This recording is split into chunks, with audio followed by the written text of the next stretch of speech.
Is reality as we perceive it, or is it simply a mirage, a simulation of life?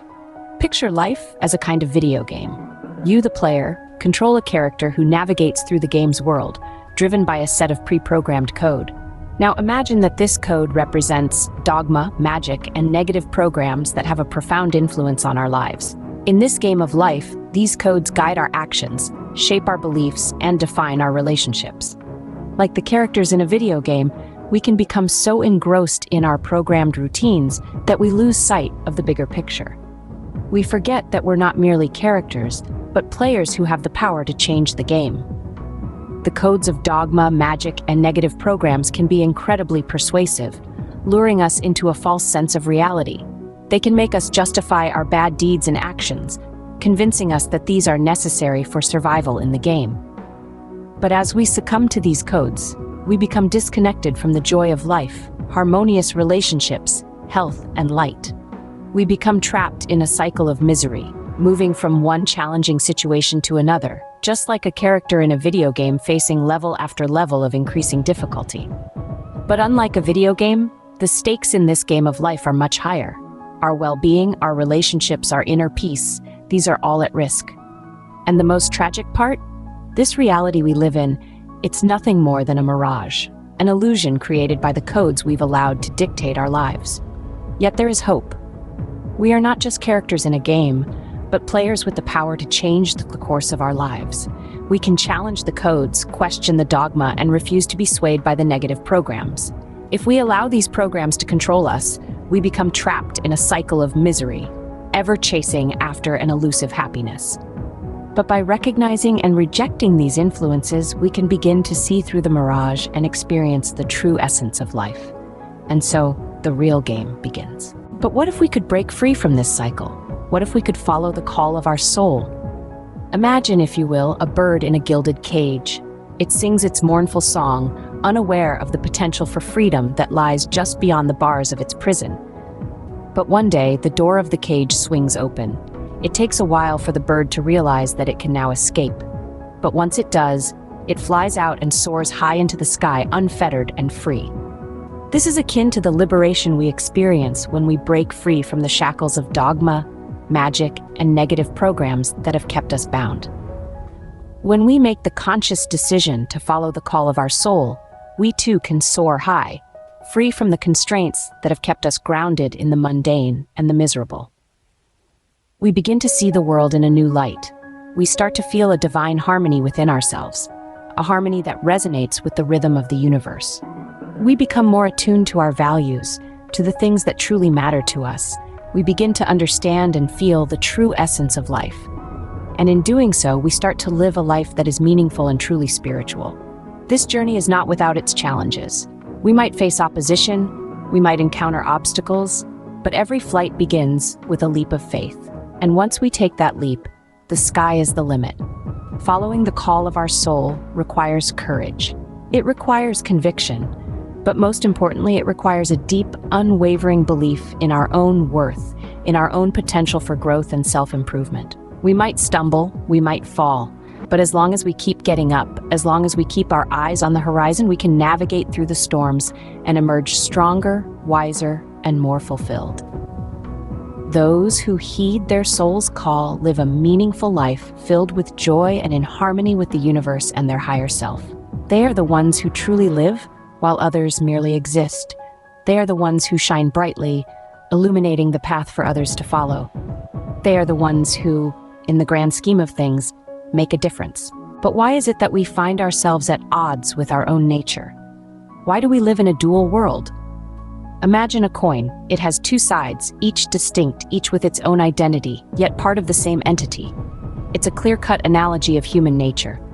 The coin's two sides represent the constant struggle within us between our higher self and our ego. This is the duality of human nature. Our higher self is the part of us that seeks truth, love, and spiritual growth.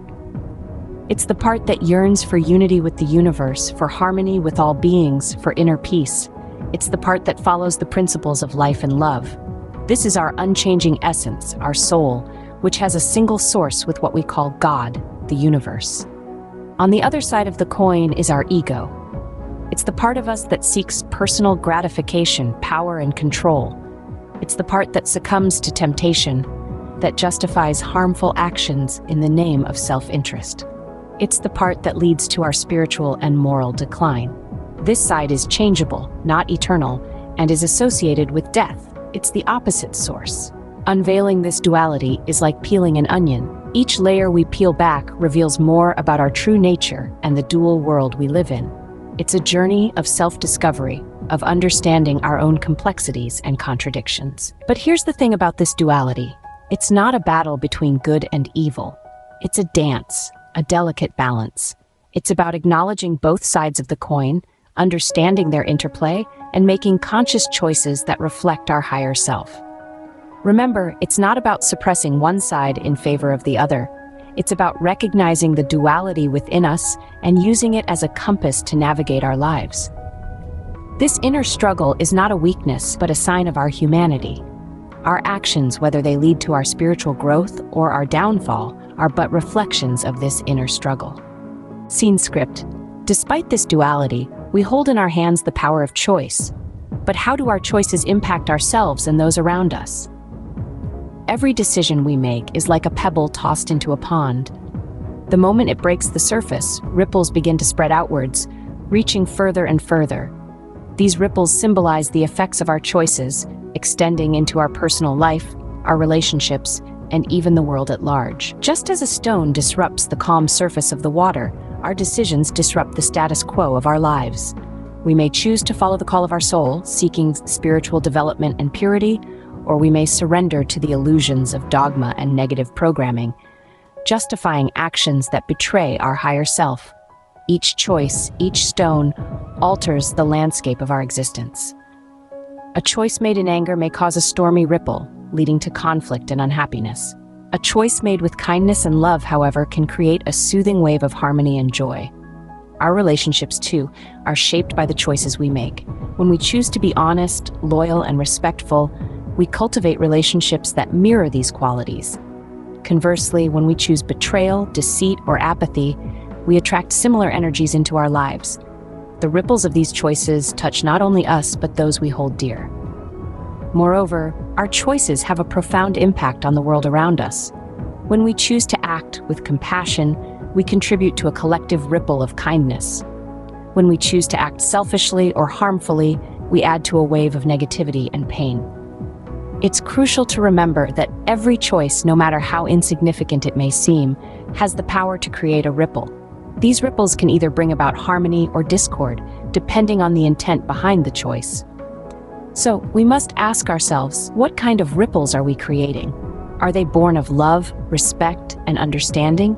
Or are they born of ego, fear, and misunderstanding? Every choice we make leaves an imprint, not just on our lives, but also on the lives of those around us. Let's strive to make choices that create ripples of positivity, spreading love and light into every corner of our existence. Scene script. Have you ever thought about where our thoughts and experiences go? They form part of the Noosphere, a common bank of human knowledge and spiritual experience. Dive with me into this unseen realm, a vast cosmic repository that holds our collective wisdom and follies, our triumphs and heartbreaks. Picture it as a global library where every thought, every action, every experience is meticulously cataloged and stored. It's an echo chamber where our innermost whispers bounce back, reverberating through the fabric of reality. Just as a ripple in a pond has the potential to create waves, our thoughts and experiences, when cast into the Noosphere, have the power to influence not just our personal journey, but also the course of humanity.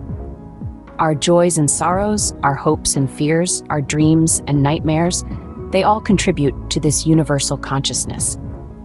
This is not a one-way transaction, though. The Noosphere is also a wellspring of wisdom, a reservoir from which we can draw insight and inspiration. It's like an open book that tells the story of humanity through the individual narratives of billions of souls. Imagine, then, the profound responsibility that comes with our thoughts and actions.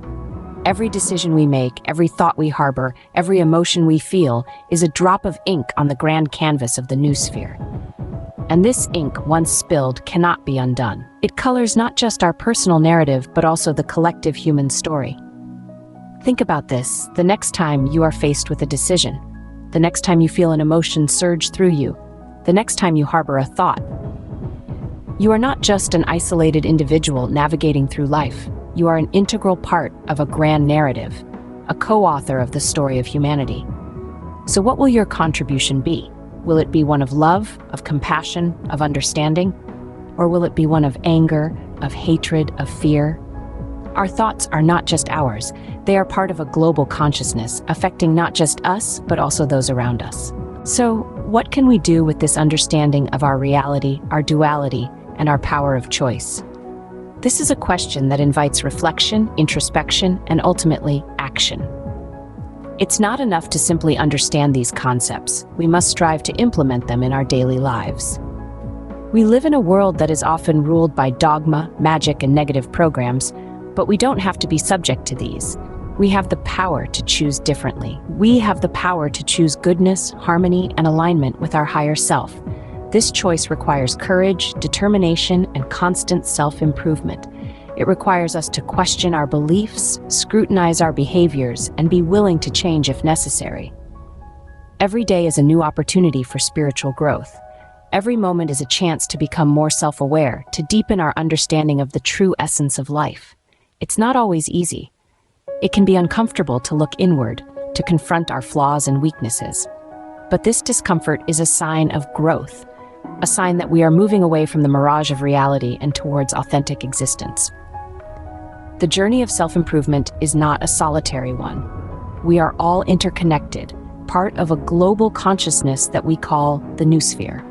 Our thoughts, our actions, our spiritual experiences, they all contribute to this collective pool of knowledge and wisdom. When we strive to improve ourselves, we are also contributing to the betterment of humanity. In this dual world, the choices we make impact not only ourselves, but also those around us. Our friends, our family, those we love, and those we betray, we are all extensions of each other. Our interactions with others, how we resolve conflicts, how we treat those around us, these are reflections of our inner state of being. And so we must ask ourselves, what kind of mark do we want to leave on the world? Do we want to perpetuate negative cycles, or do we want to be catalysts for positive change? The answer lies within us. Remember, every choice we make leaves a mark. What kind of mark do you want to leave on the world?